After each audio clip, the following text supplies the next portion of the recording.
Some have speculated that an extraterrestrial civilization might have attempted to communicate by transmitting messages in the universal language of mathematics, perhaps through a recognizable pattern, like a series of prime numbers. You're not going to get that by chance. So you need complexity or improbability, lots of prime numbers, and you also need a pattern. And it has to be the right sort of pattern. It's not a pattern that you're imposing. It's a pattern that's there objectively.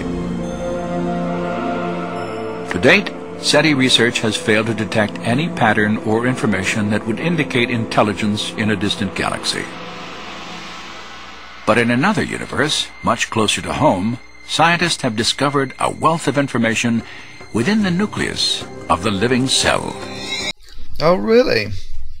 Well, let's apply Dembski's own example of specified complexity to the human genome, shall we?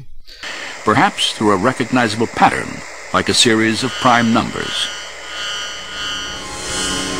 You're not going to get that by chance. So you need complexity or improbability, lots of prime numbers, and you also need a pattern. And it has to be the right sort of pattern. It's not a pattern that you're imposing. It's a pattern that's there objectively. And the pattern's not there objectively, is it, Dembski? The probability of finding this string of 34 base pairs representing the prime numbers 2, 3, 5, 7 and 11 in a random string of base pairs is about 1 in a billion trillion, which of course is exactly the same probability as finding any random string of 34 base pairs. Given that there are only about 3 billion base pairs in the human genome, it seems sensible to assume that the reason Dembski has never actually looked for his own example of specified complex information in the genome is because he knows he will not find it. It is also noteworthy that Dembski, who is touted by the creationist organization the Discovery Institute as one of their senior research fellows, claims on his CV that he was a professional witness in the Dover versus Kitzmiller trial of 2007. Dembski again finds himself at variance with reality, in that, ignoring for the moment the fact that Dembski withdrew from being a professional witness without giving a word of expert testimony, the Dover trial was in 2005, not in 2007. 3 members of the Discovery Institute were originally listed as professional witnesses in the trial. All 3 withdrew at the last moment without explanation. Yep, that's right, the Discovery Institute, the hub of the intelligent design movement, was not willing to defend intelligent design under oath. Dembski has also made some interesting comments on the trial judge, Judge Jones. Before the trial, as soon as they found out Judge Jones, he said, "Judge Jones is a good old boy brought up through the conservative ranks, a political buddy of Governor Tom Ridge, who was in deep in George W. Bush's circle of power, and was appointed by GW himself. Senator Rick Santorum is a Pennsylvanian in the same circles. And last but far from least, George W. Bush himself drove a stake in the ground saying, 'Teach the controversy.' Unless Judge Jones wants to cut his career off at the knees, he isn't going to rule against the wishes of his political allies." Bill Dembski himself, actually, before the Dover trial came up, when this was still sort of speculative, made a little bet. "I'll wager a bottle of single malt scotch, should it ever go to trial whether ID may legitimately be taught in public school science curricula, that ID will pass all constitutional hurdles." And how does the Discovery Institute, for which Dembski works, now view Judge Jones? Jones's ruling is poorly argued, and its discussion of intelligent design as science is largely inaccurate. It is in many ways a shame that the Discovery Institute is willing to blame the United States judicial system for their lack of willingness to defend intelligent design in court. But let's get back to the details, eh, Dembski? On a seashore, another improbable pattern etched into the earth illustrates how we detect design. No one would infer that this message was written by the movement of the tides. Instead, because of the characteristics of this pattern, we identify the words as the products of intelligence. That improbable arrangement also conforms to an independently given pattern, namely the shapes of the letters that we recognize from English alphabet and the words that we know from English vocabulary.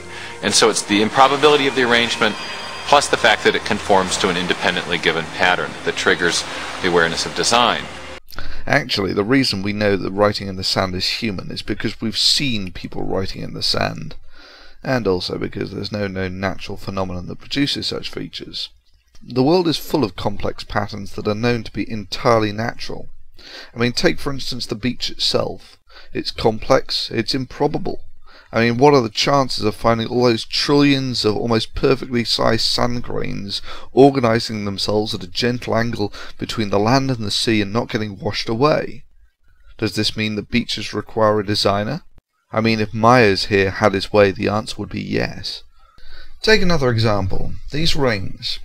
If you examine these rings in detail, you'll find that they are sorted by stone size and are almost perfectly circular. Well, I'll let you dwell on that for a moment to work out if you agree with Dembski that these specific, complex and improbable patterns are, as Dembski would state, proof that these objects were made by an intelligent designer, or not. You see, a correct version of Dembski's argument would read something like this. If you come across an unknown phenomenon for which there is no current naturalistic explanation, this does not mean that a naturalistic explanation will not be found in the future, nor does it mean that this process or phenomenon is due to an intelligent process or designer. All it means is the explanation for the phenomenon is currently unknown. The unknown is not proof for the existence of God. However, Dembski then goes on to look for complex specified information in DNA, where it is known to have a natural origin. Dembski then ignores everything that is known from biochemistry and biology about DNA, and ignores the prospect that there could be a natural origin for the information in DNA, and simply jumps to the erroneous conclusion that DNA is designed. Now let's apply Dembski's argument to the beach. Dembski looks at the beach and says, if I ignore everything that I know about beach formation and decree that no natural process could have formed the beach, then I can conclude that the beach is designed. And so the whole fallacy of this non-argument is laid bare. Now let's return to our bizarre stone circles, and even more bizarre to see in person. It's actually a product of frost heave and needle ice. Needle ice forms more rapidly in areas without stones, and so tends to push stones outwards. This also has the effect of sorting them by size. Depending on the freeze-thaw cycle, you can get all sorts of funny patterns, polygons, networks, piles, ridges. You can even get them on other planets. But the one thing you can't conclude, unless of course you're a creationist, is that the only explanation for these objects containing complex specified information is they can only be accounted for by an intelligent agency such as stone-sorting pixies.